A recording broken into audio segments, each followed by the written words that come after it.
Ça vous est-tu déjà arrivé à Internet de vous sentir épuisé, de ne plus avoir envie de jouer? Aujourd'hui, on va parler du burn-out du maître de jeu. J'arrête tout. C'est fini! Plus capable, les jeux de rôle. Hey, un moment donné, ça va faire. Je fais des blagues pour ne pas pleurer Internet. Mais on a tous connu quelqu'un, ou on a vécu nous-mêmes quelqu'un qui a vécu une grande passion pour le jeu de rôle. Ce hobby-là est tellement fantastique que quand on tombe dedans, parfois, c'est difficile de s'arrêter. On va cumuler les parties, on va essayer différents systèmes, on va lancer plein de campagnes. Et éventuellement, on pogne un mur. Un moment où on se fatigue, on s'épuise, où le maître de jeu n'a plus envie de jouer le jeu. J'en ai parlé récemment dans ma vidéo des tueurs de campagne. Le burn-out du MJ, c'est un des plus gros facteurs pour expliquer la fin d'une partie de Donjon Dragon ou d'un autre système. Comment identifier le burn-out du maître de jeu et comment éviter aussi d'en être victime?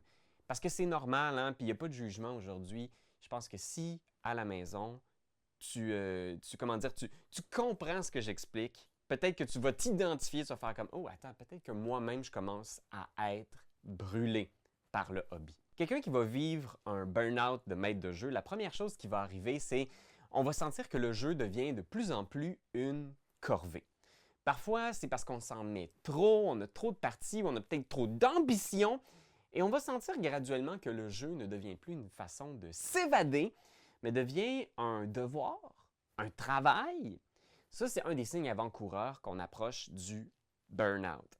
Parfois aussi, on va commencer à faire des blagues sur le fait qu'on n'a rien préparé ou qu'on ne se sent pas prêt. Parfois, on va annuler des parties, on va trouver des excuses pour ne pas rouler la game. À chaque fois que vous êtes un peu fatigué, vous avez l'impression que vous avez une grosse journée le lendemain, vous contactez vos joueurs pour dire « il n'y aura pas de partie à soir, je suis trop brûlé ».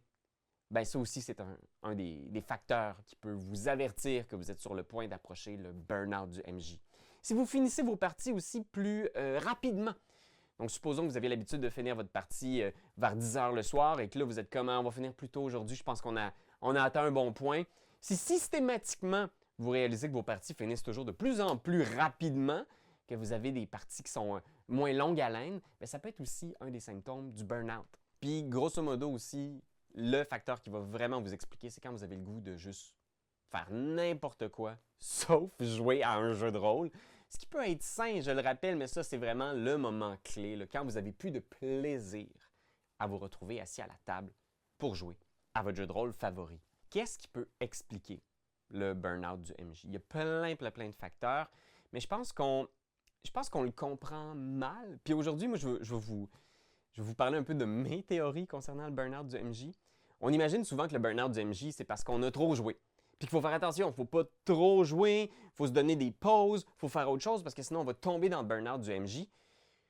Mais moi, j'ai l'impression que si ce hobby-là est pour vous un vrai échappatoire, vous pouvez jouer autant que vous voulez tant que vous avez cet appétit-là pour le jeu. Moi, j'ai l'impression que le burn-out du MJ, le fait que Donjon Dragon est plus une source de plaisir, c'est souvent parce qu'il y a un élément dans notre vie personnelle qui vient nous drainer, qui vient peser. C'est souvent aussi, je pense, puis on s'entend, je suis pas psychologue, je suis pas thérapeute, fait que prenez ça avec un grain de sel, mais moi j'ai l'impression que le burn-out du MJ, c'est le symptôme de quelque chose de plus profond peut-être dans votre vie. Vous savez, quand on approche de la dépression ou du burn-out, toutes nos activités deviennent un peu fades. On n'a plus le goût, on n'a plus l'énergie. On aime faire du sport, mais là, soudainement, du jour au lendemain, on n'a plus le goût de se lever pour courir. On aime écouter des films, mais là, soudainement, tous les films nous semblent pareils aux mêmes. On n'a pas le goût de chercher quelque chose. Tout ça, c'est tous des symptômes de ce qui peut être une dépression ou un burn-out. Posez-vous des questions sur votre vie personnelle. Si le jeu de rôle n'est plus une source d'échappatoire, peut-être que vous vivez quelque chose au travail, dans votre vie personnelle, peut-être que c'est un truc médical aussi. Tous ces éléments-là font en sorte que vous devrez attaquer de front peut-être certains éléments de votre vie pour retrouver l'envie de retourner à vos hobbies, quels qu'ils soient. Fait que je pense que dans la vaste majorité des cas, le burn-out du MJ, c'est aussi ça. C'est un burn-out général dans la vie comme telle. Puis, il ne faut pas avoir peur d'en parler autour de vous, d'en parler à vos proches, d'en parler peut-être avec les gens qui vous connaissent, que ce soit votre partenaire de vie, vos amis, votre famille, de juste faire « Hey, je vis ces choses-là, j'ai besoin d'en parler ». Il y a toujours possibilité aussi de regarder les possibilités d'en parler à un thérapeute parce que juste de discuter ces choses-là, d'essayer de mettre des mots sur le mal de vivre que vous ressentez, bien, parfois on sent qu'on fait un pas dans la bonne direction, qu'on a pris des actions pour faire changer notre jardin intérieur, notre santé mentale.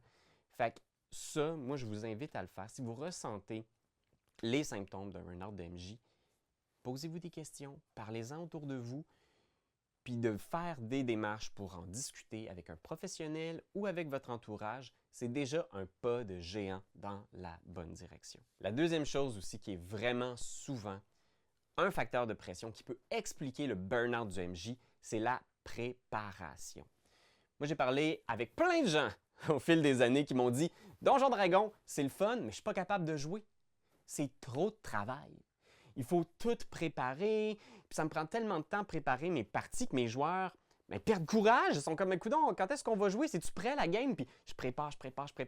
Puis je pense que la surpréparation, ça explique la plupart du temps le burn-out du MJ. Je pense que si pour vous, Donjon Dragon rime avec world building, des heures et des heures de méticuleusement préparer tous les personnages, les lieux, les possibilités narratives que vont rencontrer vos joueurs, c'est vraiment facile de se brûler. Fait que révisez votre plan de préparation pour vos parties. Puis je vous dirais, si vous faites plus qu'une heure ou 2 heures de préparation pour une partie par semaine et que vous vous sentez brûlé, parce que si c'est une source de plaisir pour vous, le world building, il n'y a pas de problème. Mais si vous sentez que vous êtes épuisé, drainé par le hobby et que vous faites plus qu'1 heure ou 2 heures de préparation, c'est ça le problème. Préparez moins. Allez voir la vidéo que j'ai faite sur les trucs pour se préparer plus simplement. Il faut improviser davantage. Je vous jure que ça va changer votre perspective sur le hobby. Vous allez avoir plus d'énergie en game. Parce que ce qui est frustrant, c'est quand on prépare pendant 8 heures, parce qu'on se dit « Ah, et tout d'un coup, qu'ils font ça. Ah, mais s'ils ne vont pas dans le donjon puis qu'ils vont dans les égouts, tout d'un coup, qu'ils s'en vont voir la mairie et que vous préparez 8 donjons, c'est normal que vous soyez brûlé, épuisé par l'activité. Il faut se laisser surprendre par le jeu, par les joueurs, par leurs décisions ridicules. Ça va faire partie du plaisir du jeu. Vous allez voir, vous allez retrouver une légèreté dès que vous vous assumez le fait que le jeu de rôle, c'est une vaste part d'improvisation. Fait que ça peut être une excellente façon aussi de réduire la pression que vous sentez. Un autre facteur qui peut vraiment déprimer le maître de jeu et les joueurs, c'est le groupe. Écoute, je sais que parfois on est brûlé puis on est comme « Oh, j'ai pas le goût d'aller jouer à cette game-là. Ça va pas, là. Je sais pas pourquoi, mais est-ce que c'est un burn-out du MJ ou est-ce que c'est le groupe est problématique? Posez-vous des questions, analysez les parties, prenez des notes. Et si vous réalisez en observant ce que vous vivez au jour le jour quand vous vous rassemblez à la table pour jouer, que ce que vous ressentez finalement, ce n'est pas nécessairement un burn-out, mais plus une frustration accumulée avec un joueur spécifique. Moi, je me souviens d'un groupe dans lequel je me retrouvais souvent et que je réalisais que ce qui me donnait pas le goût d'aller jouer, c'est qu'il y avait un joueur en particulier qui faisait des blagues qui me mettaient mal à l'aise. Et plus j'y repensais, plus je me disais, puis je parle pas de Ben, là. Je vous jure que c'est pas de Ben que je parle cette fois-ci. il fait des blagues qui me mettent mal à l'aise, mais c'est correct, c'est Ben. Mais je réalisais que ces blagues-là, spécifiquement, c'était ça. Ma source de déprime, ma source de ce qui me repoussait de cette partie-là, c'était de jouer avec ce joueur-là en particulier. Et il a fallu, éventuellement, que je fasse le choix de faire comme, eh bien, je pense que cette partie-là ne me permet pas de m'évader. Puis j'ai eu la chance de trouver toutes sortes d'autres groupes de joueurs. Je pense qu'il faut se laisser cette latitude-là parce que ça ne vaut pas la peine, je pense, de jouer avec des joueurs qui nous dépriment, qui nous stressent ou qui ont une attitude négative avec nous. Des fois, c'est ça. Hein? Des fois, on se sent juste, on ne fait pas partie du groupe. On se sent comme exclu, on ne se sent pas bien. Il y en a plein d'autres, des groupes de jeux de rôle. Si vous êtes un joueur, il y a plein de façons de trouver un groupe avec lequel vous allez peut-être être plus à l'aise. Et hey! Pourquoi pas lancer votre propre partie? avec vos amis et avec les gens en qui vous avez confiance. Quatrième point aussi, c'est essayer d'identifier ce que vous aimez dans l'activité. Parce que quand on se retrouve dans une situation où on est comme « Ah, j'ai plus le goût », c'est devenu tellement compliqué. Là, on est rendu, genre, il y a 8 attaques par tour. Il faut que j'apprenne comme 20 sorts parce que mes monstres sont rendus niveau 15. Quand on se met à se poser des questions sur qu'est-ce qui est notre frustration avec l'activité, ben on identifie forcément les choses qu'on aime. Et on peut se dire, hey, savez-vous quoi? J'aimais vraiment ça quand le jeu était plus simple. Hey, savez-vous quoi? Je réalise que j'aime vraiment ça quand on est plus dans le roleplay. Cette session-là, on n'a pas roulé de dés, on a juste parlé, on a fait des dialogues, puis c'est ça que j'aime dans l'activité. Ben, rapprochez-vous des éléments du jeu qui vous rendent heureux. C'est ça l'important.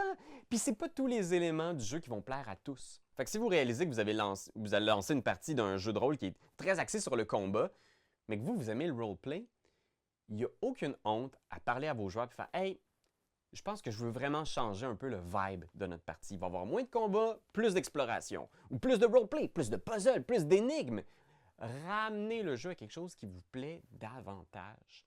Peut-être que ce n'est pas le bon système de jeu aussi. Des fois, on est excité, on a des amis qui font « Hey, veux-tu rouler Alien pour nous? » Puis on commence à rouler le système et on réalise que on n'aime pas ça, être dans un monde déprimant et sombre où les corporations envoient des Marines se faire tuer par des extraterrestres. Peut-être que c'est juste pas votre vibe. Peut-être que vous êtes dû pour une partie de Donjons Dragons niaiseuse avec des personnages qui ont des noms qui sont des jeux de mots de mauvaise qualité. Peut-être que c'est ça qui va vous faire du bien. Fait qu'hésitez pas, jouez peut-être un petit peu moins longtemps, changez de campagne, retournez aux éléments du jeu qui vous plaisent le plus. Et finalement, il est peut-être temps de faire une petite pause. Mais pas trop longtemps, OK? Parce que c'est comme ça que les gens lâchent le hobby.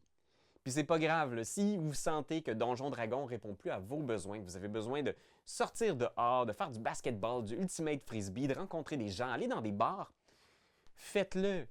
Peut-être qu'à la place de jouer une fois par semaine, jouez une fois par mois, une fois ou 2 mois, jouez avec les gens en qui vous avez confiance, réduisez la fréquence de vos parties si vous avez l'impression que ça va vous aider à vous donner un nouveau souffle. Mais tu sais, moi, j'aime ça le jeu de rôle. Puis je veux que les gens continuent à jouer, puis je sais qu'il y a beaucoup de gens qui ont arrêté complètement parce qu'ils se disaient « Hey, j'ai été un peu brûlé, fait que je me donne une pause. » Puis des fois, la pause dure des années finalement. Puis notre groupe de joueurs passe complètement à autre chose. Ils se lancent dans une nouvelle activité. Puis quand l'envie revient, ben des fois, le bateau est passé, la campagne est oubliée, les joueurs sont rendus avec 36 enfants. Ce qui est pas mal! Ce qui est pas mal en soi. Je veux pas dire qu'il faut juger ce monde-là. Je vous encouragerais à varier un petit peu. Prenez une pause, proposez à un joueur de prendre votre place, d'être maître de jeu, jouez à des jeux de société. Mais revenez-y. Je pense sincèrement que si ça vous brûle, c'est que quelque chose d'autre, à quelque part, ça vaut la peine de se poser des questions. Fait qu'écoute, Internet, c'était mes petits conseils. On s'entend, hein? Je le répète, je ne suis pas un professionnel de la santé mentale, mais je pense sincèrement que de ne plus avoir envie de pratiquer son hobby préféré, ça vaut la peine d'en discuter avec les gens autour de vous parce que ça peut révéler des choses sur lesquelles vous avez besoin de travailler. Puis n'hésitez pas à laisser en commentaire si vous avez des expériences avec le burn-out du MJ que vous voulez partager. Un message d'espoir pour les gens qui sont là parce que je sais que ça peut être extrêmement dur quand on perd l'envie de jouer ou de pratiquer les choses qu'on aime.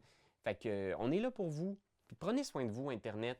Je vous aime fort. Merci. Je sais que ça fait 2 vidéos que je dis qu'on approche du 7000, mais on est dépassé le 7000 depuis un bout de temps. Au niveau des abonnés, je veux dire, je suis vraiment sous le choc du nombre d'abonnés qui a rejoint la chaîne pendant cet été. Fait que merci tout le monde du fond du cœur. Vous me donnez envie de continuer. Fait que merci d'être là, puis on se retrouve dans une autre vidéo. Faites attention à vous, là!